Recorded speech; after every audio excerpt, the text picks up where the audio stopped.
of becoming the fourth mobile telephone operator in Cameroon following government of 3 concession agreements to facilitate the technological mutation. On the import of this mutation, the Director General of CAMTEL is guest on the 7:30 news. Preparations for Shan 2020 cruise into the fast lane with instructions to the communication team to step up communication around the event long before the April 4th kickoff of that competition. And those are the lead stories of this edition. Hello and thanks for joining us on the 7:30 news. I am Ben Meno Pufong. We take you straight to CAMTEL, where 3 concession agreements have been granted to the company that is to Cameroon Telecommunications by the government, empowering the corporation to run as a 4th mobile telephone operator in Cameroon. By this, CAMTEL will be able to establish and operate mobile electronic communications network with national coverage, establish and fix electronic communication networks open to the public by wireless access, and operate electronic communications transport networks, including submarine cable landing stations. The agreements were handed over to the CAMTEL Director General today in a ceremony attended by 6 government ministers, including that of Posts and Telecommunications. Emanuela Vermeuil reports. A new page opens to Cameroon Telecommunications CAMTEL that has not been able to invest and deliver better telecommunication services to Cameroonians since their provisionary operating license expired in 2007. With these 3 concession agreements, the corporation now positions itself as the 4th mobile telephone operator in Cameroon, ready to link the national territory to 2G, 3G and 4G technologies. The regulator will have the tools to regulate the market. The consumer will have a good quality of service, good prices, and will be more protected. And our digital economy can easily be developed now because there will be competitiveness. The stakes for the corporation are high. Diversify its offer of electronic telecommunication services at affordable cost, increase inclusive connectivity through a better management of transport networks, and be more transparent.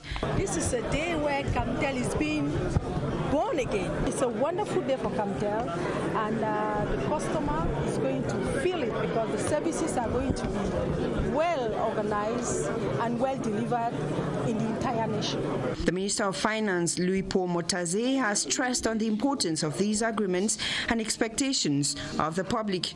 Cameroonians will thus in the days ahead be looking forward to the changes that these agreements bring through service delivery.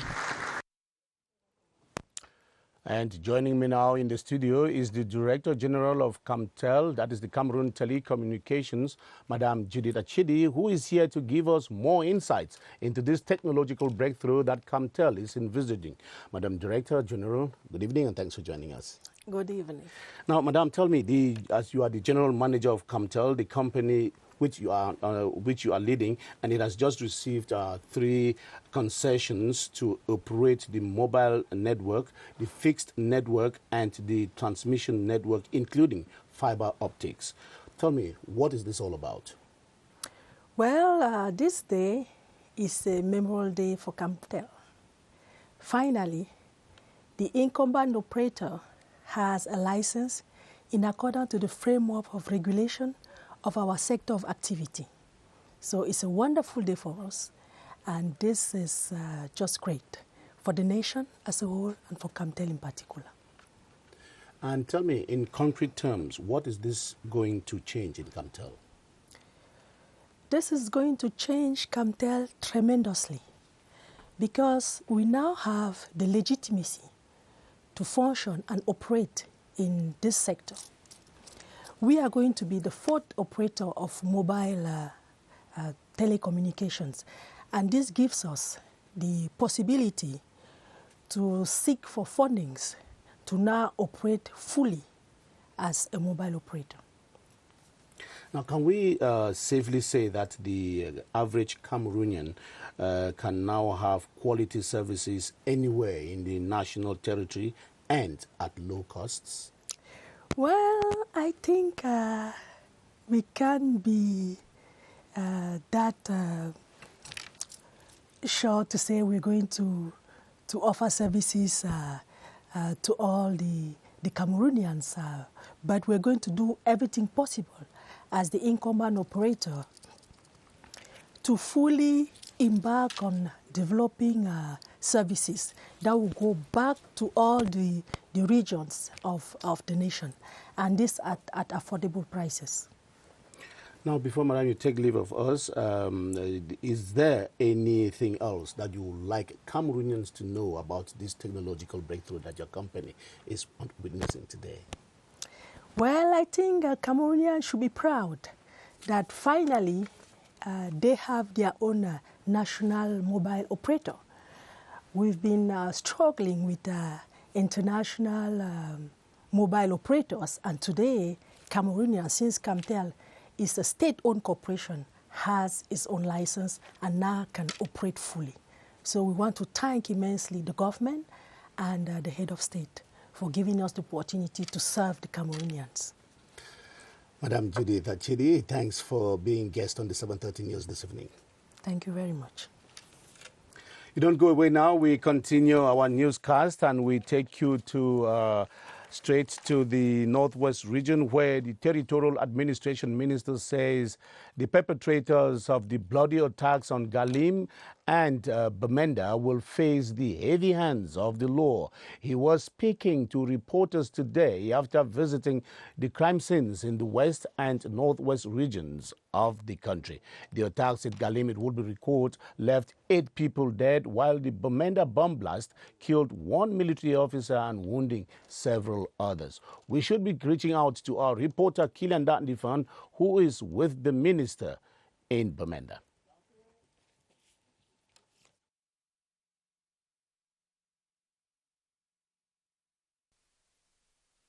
The impact of the attacks on a gendarmerie brigade and police station in GALIM are still present on the doors, walls and minds of the people of the locality. But they have received Territorial Administration Minister with these peace plans. He went there with a message of comfort and encouragement. We have come to, under the high instructions of His Excellency President Paul Biya, Head of State, Commander-in-Chief of the Armed Forces, to evaluate the impact of the attack which took place here some days ago. These terrorists have weapons, and they are even having some people who are training them. What we have to do is asking the population to work hand in hand with the local administrative authorities as well as the defense forces to track down these criminals.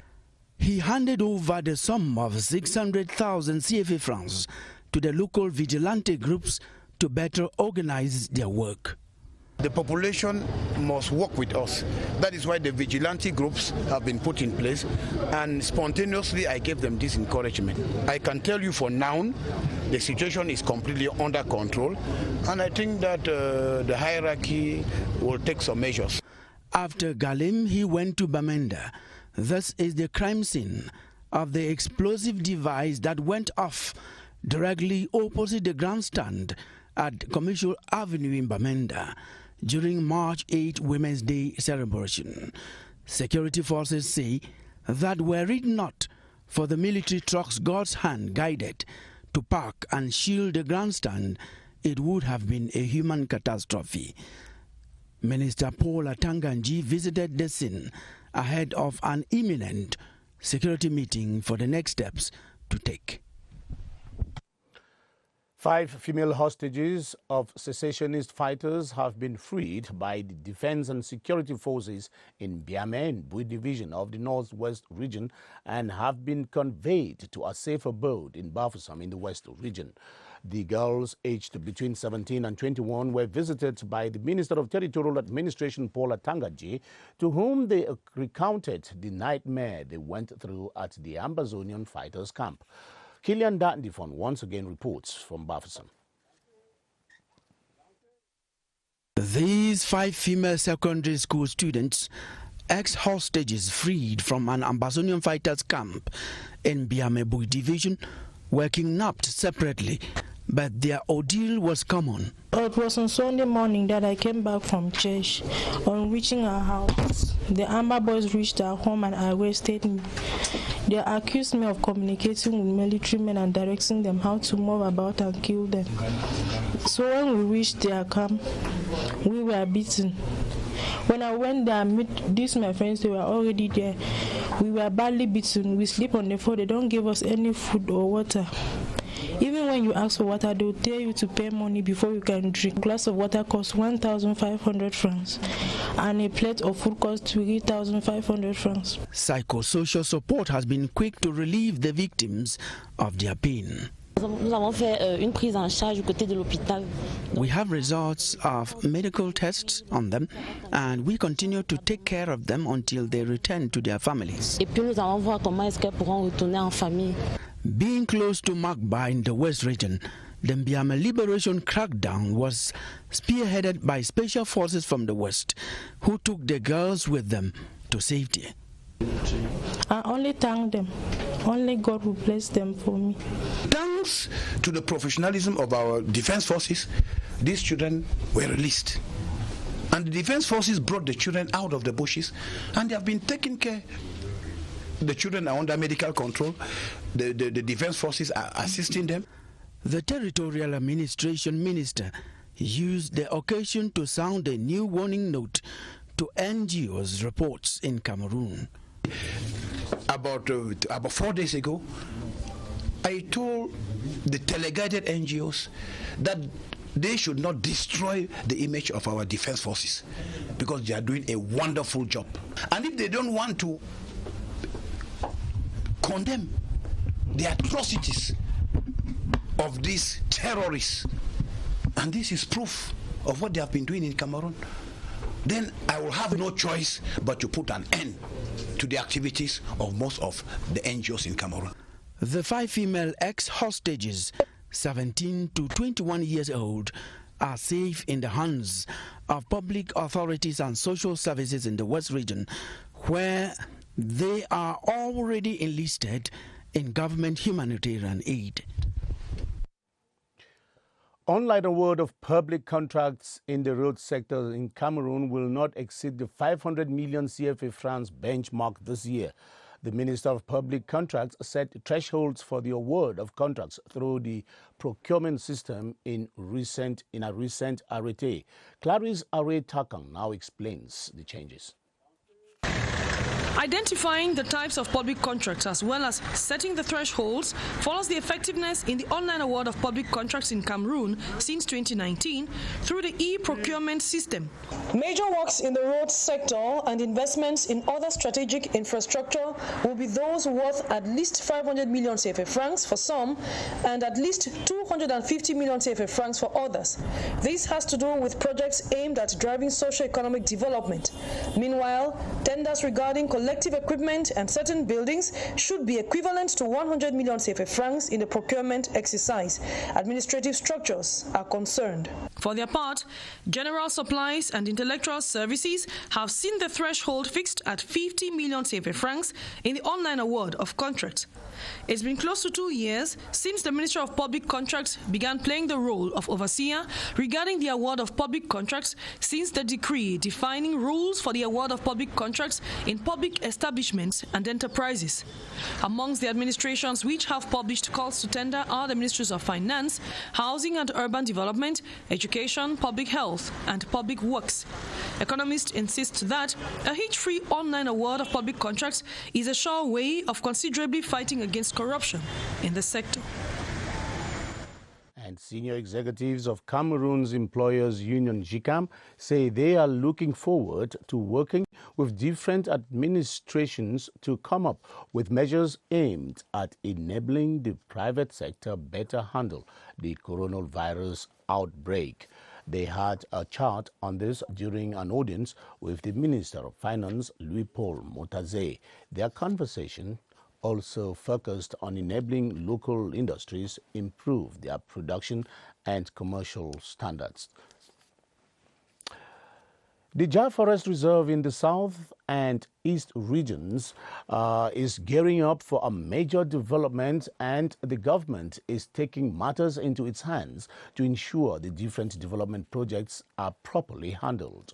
The Integrated Development and Planning Program of the Jah Mining Loop and the adjacent border area, PATYCHOU, an outfit charged with the coordination of the development of the necessary socio-economic infrastructure, met today in Yaoundé to evaluate the projects which put the people of the localities of the Jah and Loba and Opanyong divisions at the center of it all. Cynthia Saptala reports. The projects under review at the 9th and 10th session of the Orientation and Supervision Committee focused on food production, cocoa farming and ecotourism in the Jah mining loop. The plan for 2020 is to renew those projects that weren't realized due to the lack of financing. We will endeavor to complete those projects this year. Since the creation of the Integrated Planning and Development Program in 2014, the objective has been to ensure that the local population in the 11 communities concerned in the Jah and Loba division in the south and those in the Opanyong in the east will benefit from the minerals and other riches found in the zone. The local population was also at the center of our discussions. With the decentralization process ongoing, we were keen on getting development to the communities, and now the budget allocated makes provisions for that. The areas concerned by the program are characterized by tropical vegetation and an important biological diversity. Its fertile soils make it a zone that attracts investors worldwide. The teaching of English and French in schools in Cameroon has taken a more serious twist since the promulgation of a law to promote bilingualism in the country. Both languages are now taught from as early as kindergarten, which was not the case before. Much earlier than now, the use of the two official languages in Cameroon was given a survival status, much to the chagrin of many a Cameroonian. Beatrice Ngum has an appraisal of the progress made in the promotion of English and French in Cameroon against the backdrop of the new law.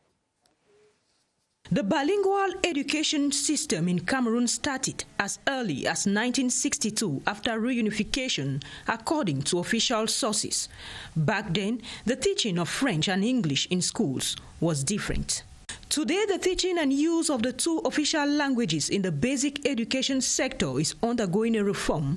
The new law on the promotion of official languages obliges the teaching of English and French in the educational system to commence from kindergarten. I tell us today, let us practice love, tolerance, hard work and forgiveness. The new law comes, we have to accelerate the process. Being Francophone or Anglophone, we must indifferently learn French and English. Article 11, subsection 1 of the said law says the state shall set up entities to provide training and build capacity in the use of English and French and provide incentives to enable citizens develop their proficiency in both languages, a practice which is already being implemented. We have some division in which it was very difficult to find somebody teaching French, somebody teaching English. The new law is now for us an obligation to form teachers who speak indifferently French and English so that they can work everywhere. This new law to reinforce the promotion of official languages gives children the opportunity from a very tender age to master both languages. Technical and vocational training institutions in Yaoundé have been showcasing the most outstanding student talents and work in the field of technology during the 2020 Open Days for Technological Education that is underway in the city. The yearly event seeks to generate interest in technical studies from the public. Amos Enonyaket Agbo now runs us through some of the technical showpieces being displayed in the public eye in Yaoundé.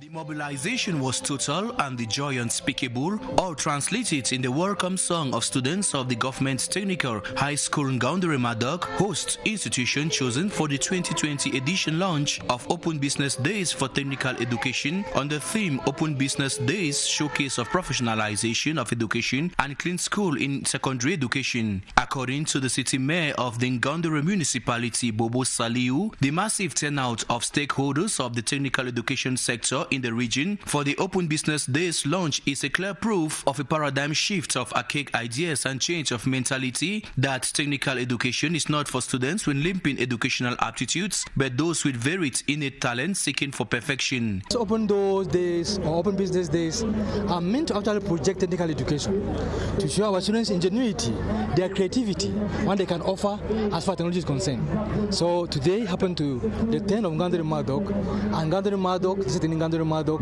In fact, is the center of gravity for the Open Business Days this year. In his launching address, the Secretary of State in charge of teachers training, Boniface Bayohola, explains that Open Business Days aim to support the ingenuity of learners as well as promote the potential of Cameroon's technical educational sector through a qualitative exhibition of know-how, transfer of skills and talents for posterity. Thanks for watching the 7:30 news on the Cameroon Radio Television, the CRTV. We are beaming live from Yaoundé. The town of Buea is in the process of modernization, and its urban population has been observed to be on a steady increase lately, imposing an acute shortage in housing facilities. It is common to see 2 to 3 families squatting in a small space, a discomforting experience which seems to beg to be redressed. Charles Abuna probes into the housing problems in the chief town of the Southwest region. Having access to affordable and decent housing in Buea these days is becoming more difficult for a growing number of people in the municipality. Complaints about the difficulties in getting a decent house to rent at an affordable price are quite common among some inhabitants of Buea these days. This situation has been attributed to a number of factors. People have moved from Buea 2 to Buea 1. That people have moved from my 17, Munya, Bumaka, and my 16 to this other part of Buea. So with that movement of people, there has been an increase in population with respect to the housing facilities. So there's that tendency that there's a scarcity of houses. Some landlords in Buea admit that tenants' concerns about security is a major contributor to the increased competition for houses in other parts of town, believed to be safer. So most of them leave Moliko to leave Bukwango, Boyatang, Kaskwata. Got the security in that places. Some people claim that certain landlords who own houses in the so-called safer parts of town have taken advantage of the competition for houses to increase rents. And in the middle of the housing crisis, largely triggered by the ongoing socio-political crisis, which has led to a huge movement of people seeking refuge in the regional capital of the Southwest region, monthly house rents have experienced a sharp increase in almost every part of the town. In relatively safe part of Buea, tenants are barely surviving over the housing price hike. Guy Roger Nana reports on this sickening exaggeration in renting costs. Mrs. Sinkam Kenzo Daniel and her family have been in search of a house in Buea for almost 3 months now. The search period has been tedious for the married mother of 3, having to share her days between her job as a civil server, her family, and the search. There's one person who still occupies the house, but as I know that if I just leave that opportunity, I will not get the house, I prefer give some money to the landlord to hold it. The cost of renting houses in Buea, many testify, is not always affordable. The house I see, who is empty, the price is high. 50 for one studio. Apartment, they save 70, 80,000. Landlords ask a lot of money. You have to pay a caution. It's not easy for us. Some landlords, on their part, say they place the amount of rent paid on their houses based on the status of the tenant. It depends. The person who arrived in front of me cannot give the same price to the students. It's hoped that with the gradual return of calm in Buea and its environs, the problem of house rent hikes will be a thing of the past. The economic capital of Cameroon, Douala, is constantly in search of a modern space for trade and leisure.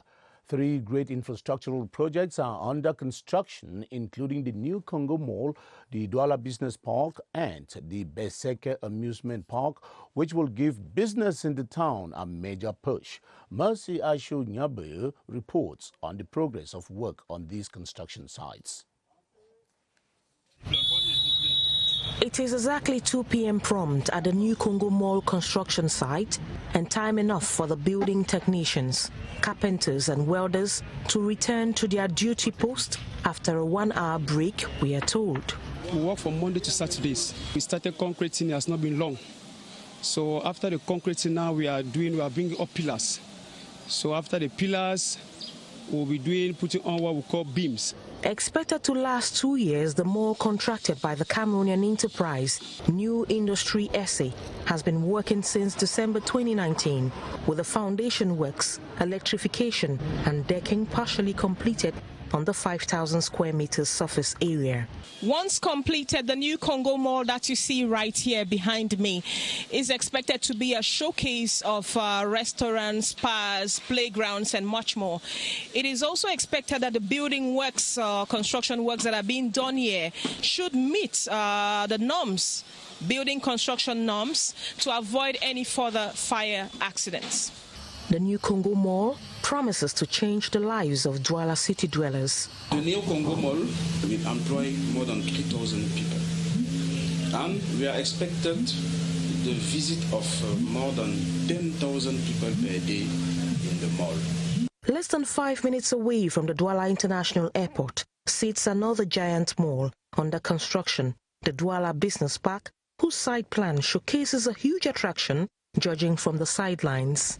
The Beseke Valley just next to the Jos flyover and the Gendarmerie Brigade in Bonanjo is gradually being given a facelift as Douala city dwellers look forward to enjoying a new amusement park, a project of the Douala Metropolitan Investment Corporation, SMID, a project worth over 7 billion francs CFA to be completed within 20 months.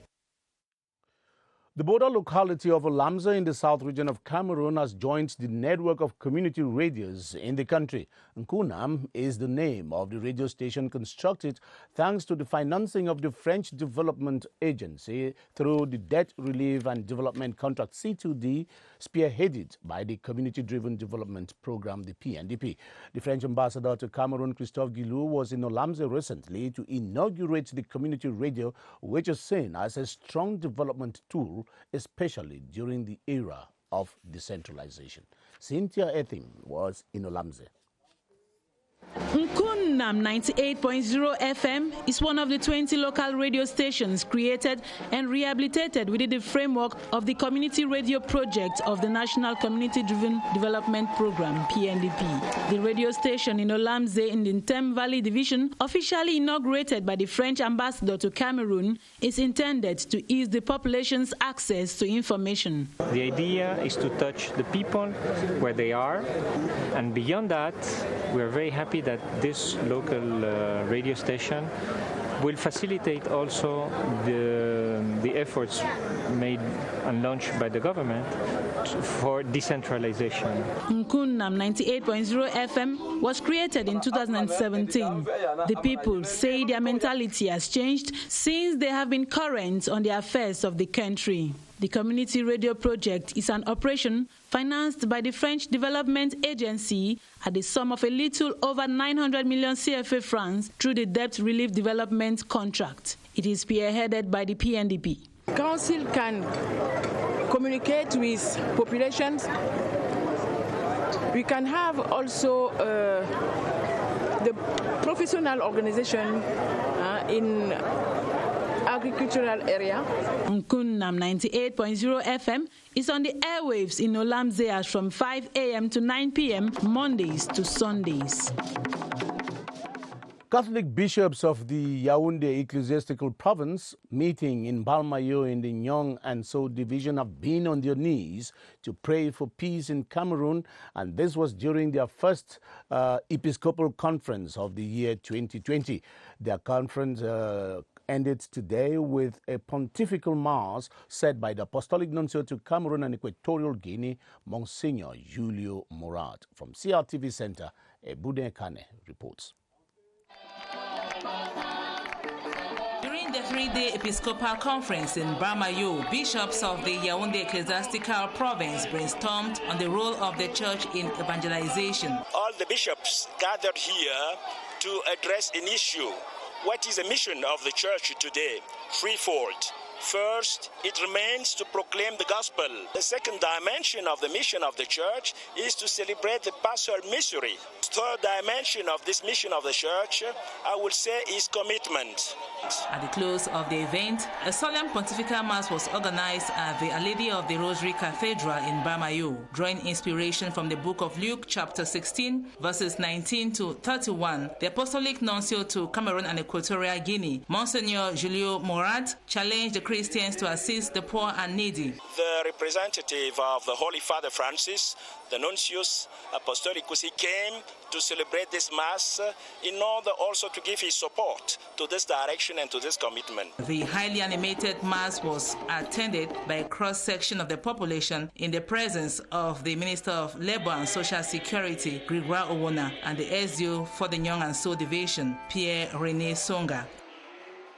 Africa, yelele, Africa, yelele, Africa, yelele, we are champions. Members of the Communication and Marketing Commission of the Local Organizing Committee of the 2020 African Nations Championship have been urged to intensify communication around the event well ahead of the April 4 kickoff date. The call was made today by Sports and Physical Education Minister Narcisse Mwele Kombi, President of the Local Organizing Committee of the 2020 CHAN, as he chaired an evaluation meeting in Yaoundé today. Details with Baldwin Sama. 23 days to the African Nations Championship, members of the local organizing committee meeting during their second working session discussed what has been done so far and what is left to be done. Chaired by the president of the local organizing committee, Minister Narcisse Mwele Kombi, the different commission heads, FECAFOOT presidents, and site coordinators each explained measures taken so far for a successful organization. At the level of the municipal stadium, measures have been taken to try to regulate all the small problems that existed, problems of water, numbering of the chairs, cleaning. Those are just the things that are remaining to be done. The stadium is in a very good shape. You know, already we hosted in 2016. And after that event, we extended the roof of the West Tribune of this stadium. We're also making effort to improve on the field of play. The media area has been transformed. The media tribune has been transformed. The conference room, and many more things have been done in this stadium. After hours of deliberations, Minister Narcisse Mwele Kombi called on the communication and marketing committees to intensify communication around the competition before April 4, while sensitizing different media actors of the different competition sites. To the site presidents, they were called upon to publish the list of the different members, including the final list of different volunteers retained. They were equally called upon to follow up the effective use of fan zones as prescribed by the Confederation of African Football, while ensuring the effective installation of the video assistance referee system in the concerned stadia to avoid any embarrassments so as to make Cameroon's organization successful. And this 6th edition of the African Nations Championship kicks off in Cameroon in exactly 23 days, and Douala will be hosting Group G, or Group C games rather, and this pool is made up of defending champions Morocco, newcomer Togo, as well as Uganda and Rwanda. Romeo Kenya reports on who is who in this group. Group C is certainly one of the most difficult pools in the 2020 CHAN. It is comprised of current cup holders Morocco, old-timers Uganda, Rwanda, and newcomers Togo. The wish of each of the teams is to progress to the next stage of the competition after the first round. From a panoramic view, the Atlas Lions are tip favorites, having won the tournament in 2018 at home.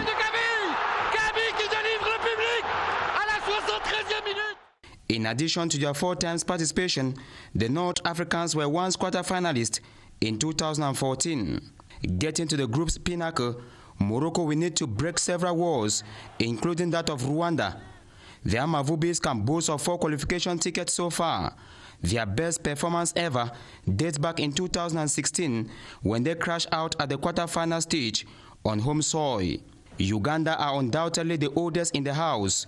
Their expedition to Cameroon this year is the 5th in a row. Surprisingly, the Cranes have never gone past the group stage in past editions. While the East Africans will hope on experience to create an impact, the Sparrowhawks of Togo will be making their debut in the competition. Though regarded as underdogs, the West Africans may just turn out being the surprising element. Group C matches will be played at the Douala Reunification Stadium. And this announcement from the Secretariat of the National Assembly before we take leave of you. And it reads, the Secretary General of the National Assembly hereby informs the substantive candidates who were declared elected as members of the National Assembly that the plenary sitting devoted to the solemn handing over of their attributes is slated for Monday, the 16th of March, 2020 at 10 a.m. prompt. And it has been signed Abdullahi Dauda, the Deputy Secretary General, #1. That's where we'll leave it for today and for this week. We'll be back again on Monday. Thanks for watching. Bye-bye.